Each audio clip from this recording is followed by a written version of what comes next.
आज मी तुम्हाला लग्नाच्या पंक्तीमध्ये किंवा पूजा समारंभामध्ये आपण जी वांगं बटाट्याची भाजी खातो ना, अगदी त्याच पद्धतीने तुम्हाला मी आज भाजी बनवून दाखवणार आहे. म्हणजे बघा, आपण वांगं बटाट्याची भाजी तर रोजच करतो वेगवेगळ्या प्रकारची, पण त्याच्यामध्ये ना ती चव नसते जी आपण नेहमी पूजामध्ये किंवा लग्न समारंभामध्ये टेस्ट करतो. पण ही भाजी तुम्ही जर अशा पद्धतीने बनवली ना, तुम्हाला खाता वेळेस नक्की असं फील होईल की खरंच या भाजीची टेस्ट म्हणजे एकदमच लग्नाच्या पंक्तीसारखी झालेली आहे. तर त्या भाजीसाठी काही लागत नाही, खूप कमी वेळामध्ये खूप कमी साहित्यामध्ये पण वेगळ्या पद्धतीने करायची. तर 2-4 वांगे घेतलेले आहेत, 2 मोठे बटाटे घेतलेत. तर ह्या भाजीला वांगं जे आहे ना ते जरा मोठ्या आकाराचं कट करायला लागतं. इकडे बघू शकता, जितकं पण मोठं वांगं असेल ना त्याचे 2-4 असे तुकडे करायचे, म्हणजे जास्त बारीक नको आहे आपल्याला. हे बघा, मस्त बीवालं वांगं आहे. आता याचे मी 2 भाग करते किंवा जास्तीत जास्त अजून एक कट मारते, असं पण ठेवू शकता तुम्ही. हे बघा, असे 2 मस्तपैकी हे थोडंसं पाण्यामध्ये आपण ठेवून द्यायचं, जेणेकरून काय होतं, वांगे बटाटे काळे होत नाहीत. हे 2-2 भाग केलेत. बारीक वांगं कट नाही करायचं, बटाटे कट करायचं नाही, असे मीडियम आकाराच्या फोडी पाहिजेत. हे बघा, मी तर अशाच टाकून घेते, कारण ही भाजी आपल्याला अगदी तशीच वाटली पाहिजे खायला. कुठेही आपण लग्नामध्ये म्हणा किंवा पूजामध्ये म्हणा, जेव्हा ती वांगं बटाट्याची भाजी खातो ना, त्यावेळेस त्याची एक वेगळीच चव, वेगळी टेस्ट असते. मग ती चव आपल्याला का भेटत नाही, म्हणजे आपण नेहमी जी करतो त्या भाजीमध्ये. तर हे अशा पद्धतीने केली ना तर तुम्हाला नक्की फील होईल. बघू शकता, बटाट्याचे सुद्धा मी मोठे मोठेच काप केलेले आहेत. नॉर्मल भाजीपेक्षा ह्या भाजीला तरी काप मोठेच पाहिजेत वांगं बटाट्याचे. तर मी हे कट करून घेतलेत आणि मिठाच्या पाण्यामध्ये ठेवून देते थोडा वेळ. तोपर्यंत आपण पुढची प्रोसेस करूया. तर ही भाजी अशा पद्धतीने बनवली जाते. खूप चांगलं सर्च करून आणि मगच मी तुम्हाला हा व्हिडिओ बनवून दाखवत आहे. लसणाच्या पाकळ्या आणि 2 चमचे अख्खे धने टाकायचे, साबूत धने बोलतो ना, ते 2 चमचे तुम्ही इथे टाकून घ्या. त्यानंतर आपण याच्यामध्ये टाकायची थोडीशी हिरवी कोथिंबीर, थोडंसं 1-2 अद्रकचे तुकडे टाकायचे. ह्या भाजीला अशाच प्रकारे बनवलं जातं. तर मी आचारी असे व्हिडिओ सर्च करून त्या पद्धतीने मी तुम्हाला ही भाजी बनवून दाखवते, कारण मलासुद्धा येत नव्हती, पण आता यायला लागली आणि घरच्यांना इतकी आवडती ही भाजी की खरंच एक मस्त फ्लेवर अँड टेस्ट येतो या भाजीला. तर इकडे 1 चमचा जिरे टाकते, लसूण अद्रक कोथिंबीर टाकली आणि आता आपण इकडे सुक्का खोबऱ्याचा किस टाकायचा आहे 1-2 चमचे, किंवा सुके खोबऱ्याचे थोडेसे पातळ काप करून टाकायचे. शेंगदाणे वगैरे वापर करायचा नाही आणि हे आपल्याला सुक्कं वाटायचं, अजिबात पाणी वगैरे टाकायचं नाही. ड्राय करून घ्यायचं, हे सुक्कं वाटून घ्यायचं.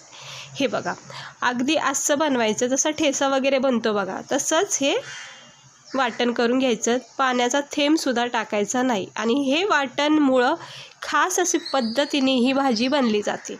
तुम्हाला जर विश्वास नसेल तर तुम्ही एकदा ह्या पद्धतीने करून बघा. कांदा, टमाटर, कढीपत्त्याची पानं, थोडीशी कोथिंबीर घेतलेली आहे कट करून. तर चला बघूया आपण याला आता बनवायची कृती. कढईमध्ये तेल तापत ठेवायचं. नेहमीच्या भाजीपेक्षा ह्या भाजीला थोडंसं तेल जास्त वापरा. कढीपत्त्याचे पानं सुरुवातीला टाकायचे. त्यानंतर आपण ह्याच्यामध्ये टाकणार आहोत जे आपण सुरुवातीला तर बारीक चिरलेला कांदा टाकायचा. तर आता मी याच्यामध्ये बारीक चिरलेला कांदा टाकून घेते. या कांद्याची तुम्ही पातळ अशा पाकळ्या जरी केल्या तरीही छान असतं. हे बघा, मस्त. पण ज्या वेळेस मी भाजी बनवते ना अशा पद्धतीने, तर माझी फॅमिली, माझे घरचे मेंबर बोलतात की खरंच आज भाजीची चव खूप छान झालेली आहे. तर तुम्ही पण ट्राय करून बघा. सर्वच जण तारीफ करतील तुमची की काय बात आहे, आज वांगं बटाट्याची भाजी तर एकदमच भारी झाली आहे. हे बघा, मस्त. आता हे कांदा थोडासा परतून झाला आहे. गॅस मंद करायचा आणि हे जे वाटण केले ना आपण, धने, जिरे, सुकं खोबरं, अद्रक, लसूण आणि कोथिंबीर, हे जे आपण सुक्कं वाटण केलं आहे ह्याच्यामध्ये टाकून घ्यायचं कांद्यामध्ये आणि याला थोडा वेळ परतून द्यायचं. हा मसाला थोडासा परतला गेला ना मगच आपण पुढची प्रोसेस करायची. हे बघू शकता, याला छानपैकी परतून घ्यायचं. मस्त छान, इतका मस्त सुगंध येतो ना, या भाजीची चव खरंच खूप वेगळी वाटणार तुम्हाला खाता वेळेस. तर आता हे थोडंसं परतून झालं की मग आपण याच्यामध्ये टाकायचे आहेत कट केलेले बटाटे. आता हे थोडंसं परतून झाले. बटाटे मी वांग्यामधून वेगळे केलेत आणि पाण्यामध्ये स्वच्छ धुवून मग आता याच्यामध्ये वापर करते. आता बटाटे सुरुवातीला टाकण्याचं कारण फक्त एवढंच आहे की बटाट्यामध्ये वांग्यापेक्षा कच्चापणा जास्त असतो, शिजायला जरा वेळ लागतो आणि वांगे मग गाळ पडून जातात. त्यामुळं थोडंसं बटाट्याला सुरुवातीला जरा असं नरम करून घ्यायचं तेलासोबत. म्हणजे कसं होतं, बटाट्यासोबत आपले मसालेसुद्धा परतले जातात आणि बटाटेसुद्धा नरम पडतात. झाकण ठेवायचं, असं वाफेवर बटाट्याला नरम करून घ्यायचं. म्हणजे कसं उरलेली सगळी भाजीमध्ये बटाटे शिजून जातात. आता टमाटेमध्ये टाकून घेऊया आपण. त्यामुळंच मी बटाटे याच्यामध्ये टाकून घेतलेत, कारण बटाटीलासुद्धा मसाल्याचा फ्लेवर लागतो, कोटिंग छान बसते. प्रत्येक बाईट्समध्ये बटाट्याला एक छान चव येते. आत्ता आपण याच्यामध्ये टाकायचे बेसिक मसाले. इकडे मी 2 चमचा लाल मसाला टाकला आहे. ह्या भाजीला थोडासा तिखटपणा कमीच हवा आहे, कारण मग सगळ्या मसाल्याचा फ्लेवर याला सेट होतो. अर्धा चमचा हळद टाकायची किंवा 1 चमचा. त्यानंतर 1 चमचा आपण इकडे गरम मसाला टाकलेला आहे आणि इथे टाकायचा आहे अर्धा किंवा छोटा 1 चमचा धना पावडर, कारण आपण धन्याचा वापर केलेला आहे. त्यामुळे धना पावडर जास्त नाही टाकली तरी काही हरकत नाही, अर्धा चमचा टाका. आणि हे सगळं परत एकदा बटाट्यासोबत मिक्स करून घ्यायचं. तुम्ही पाहू शकता बटाट्याला सगळ्या मसाल्याची किती छान असा कोटिंग भेटलेले आहे. मस्त एकजीव झाला आहे मसाला पूर्ण बटाट्याला. म्हणजे भाजीमध्ये बटाट्या खाता वेळेस ना एक वेगळी चव येते.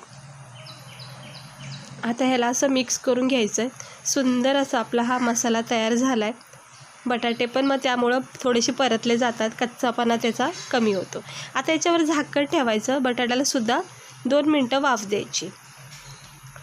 हे बघा कसं तेल सुटतं लगेच. थोडीशी वाफ लागली की मस्तपैकी हे बटाटे नरम पडतात. आता परत एकदा जरा परतून घेऊया, कारण आपण पाणी वगैरे काहीच वापरलं नाही. फक्त जे तेल आहे त्याच्यामध्येच हे परतला गेला आहे. सगळा मसाला चवदार झाला आहे असा. आता आपण याच्यामध्ये टाकायचे वांगे कट केलेले. हे बघू शकता आता वांगे टाकलेले आहेत. आता वांगंसुद्धा आपण या सगळ्या मसाल्यामध्ये मिक्स करून घ्यायचं. वांगं कसं नरम असतं, सॉफ्ट असतं, लगेच शिजलं जातं. त्याचमुळं बटाटे सुरुवातीला थोडेसे परतून घ्यायचे मसाल्यासोबत. आता हे सगळं वांगं बटाटं पूर्ण मसाल्यामध्ये एकदम एकजीव करून घ्यायचं मंद गॅसवर. इतकी चवदार भाजी लागते ना, खरंच पाहता क्षणी करता वेळेसच खाऊ वाटते. आणि आता झाकण ठेवायचं. वांग्यालासुद्धा थोडीशी वाफ द्यायची. हे बघा तर वांगं बटाट्याला परत एकदा वाफ भेटली आहे थोडीशी, आणि मग परत एकदा व्यवस्थित मिक्स करून घ्यायचं. हे असं मला नाही वाटत आपण नॉर्मली जेव्हा वांगं बटाट्याचा रस्सा वगैरे कालवण वगैरे बनवतो त्यावेळेस अशी पद्धत नसते आपली. त्यामुळंच ह्या भाजीची जरा वेगळी चव, वेगळी टेस्ट आणि वेगळा फ्लेवर येतो. थोडासा मसाला चिटकला गेला आहे, कारण पाणी नाही टाकला तर काही हरकत नाही आहे, व्यवस्थित होऊन जातो. आता आपण हे मिक्सरच्या भांड्यामध्ये जे वाटण केलं आहे त्याच्यामध्ये थोडं पाणी टाकायचं, म्हणजे कसं ते मसाल्याचं पाणी चवदार असतं. ह्याच्यामध्ये टाकून घेतलं आहे. इकडे आवडीनुसार तुम्ही रस्सा कमी जास्त करू शकता. थोडंसं चवीनुसार मीठ टाकायचं आहे आणि आता एकजीव करून घ्यायचं आहे पूर्ण मसाला वांगं बटाटं ह्या रश्श्यामध्ये, आणि द्यायचं याला फक्त आणि फक्त मंद आचेवर 5 मिनटं झाकण ठेवायचं आणि आता वेळ द्यायचा. ग्रेव्ही पण तुम्ही इकडे आवडीनुसार कमी जास्त करू शकता. तर मला थोडीच बनवायची, काही जास्त ग्रेव्ही नाही करायची. आता झाकण ठेवते मी याच्यावर. थोडासा वरून गरम मसाला टाकते. लागला तर टाका, नाही तर काही हरकत नाही, पण मला सवय थोडीशी वरून गरम मसाला टाकायची. तर झाकण ठेवलं आहे. आता 1 मिनटं झालं की बघू शकता मस्त उकळी फुटली आहे भाजीला, आणि किती सुंदर अशी आपली ही वांगं बटाट्याची भाजी तयार होत आहे. तर मंद आचेवर छानपैकी याला शिजून द्यायचं, घाई करायची नाही. जितकं छान याला तुम्ही मंद आचेवर तयार होऊन देताना तितकाच भाजीची चव वाढती, रश्श्याचा सगळा फ्लेवर उतरला जातो. हे बघू शकता मस्तपैकी आपली ही भाजी तयार होत आहे. झाकण ठेवायचं आणि झाले आहे 2-3 मिनटं. तर भाजी आपली परफेक्ट तयार झालेली आहे. तर पाहू शकता तुम्ही आपली ही भाजी वांगं बटाट्याची इतकी मस्त वाटते. वरून थोडीशी कोथिंबीर टाकायची, थंड करायची आणि मग गरमागरम प्लेटमध्ये सर्व करायची. हे बघा मस्त वाटते का नाही भाजी, पाहता क्षणी तोंडाला पाणी सुटले. आणि ह्या भाजीसोबत जर तुम्ही पुऱ्या केल्या ना, अप्रतिम लागन खाता वेळेस खरंच. हे बघा बटाटे पण छान शिजून निघलेले आहेत आणि सुंदर अशी तरी आलेली आहे. ग्रेव्ही याची इतकी मस्त तयार झाली बघा, चमचमीत झणझणीत अशी ही आचारी स्टाईल, म्हणजे आपण पूजा लग्न समारंभामध्ये बघतो ना, अगदी तशीच भाजी ही बनलेली आहे. फक्त एकदा टेस्ट करून बघा. हे बघा किती मस्त वाटते बघा ही ग्रेव्ही. बटाट्याच्या ज्या मोठ्या मोठ्या फोडी केल्यात वांगा बटाट्याची, खूपच भारी वाटते. पापड, लोणचं, कांदा, लिंबू, डाळ भात वगैरे किंवा पुऱ्या वगैरे जर केला ना, तर अशी साईडला तुम्ही ही भाजी नक्की ट्राय करा.